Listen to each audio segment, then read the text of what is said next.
نیک لوگوں کی صحبت سے ہمیشہ بھلائی ملتی ہے، کیونکہ ہوا جب پھولوں سے گزرتی ہے تو وہ بھی خوشبودار بن جاتی ہے۔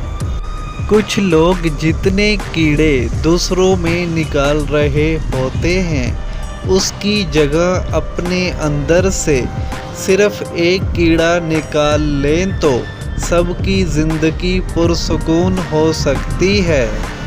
اگر تم خدا کو دیکھنا چاہتے ہو تو اس کا طریقہ یہ ہے کہ تم اپنے دل میں جھانک کے دیکھو، کیونکہ تمہارا دل ایک آئینہ ہے۔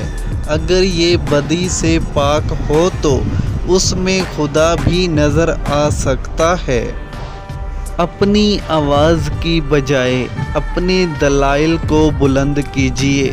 پھول بادل کے گرجنے سے نہیں، برسنے سے اگتے ہیں۔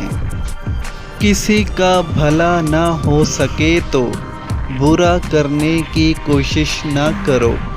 دنیا کمزور ہے، لیکن دنیا بنانے والا نہیں۔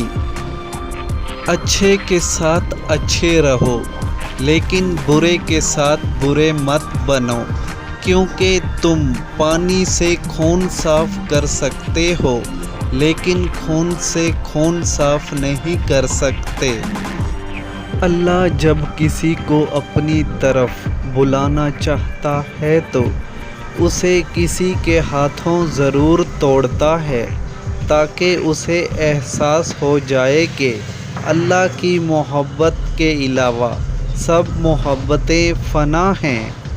خود غرض جاہل اور بیوقوف لوگوں پر جب احسان کرو تو پھر ان کے شر سے بچو۔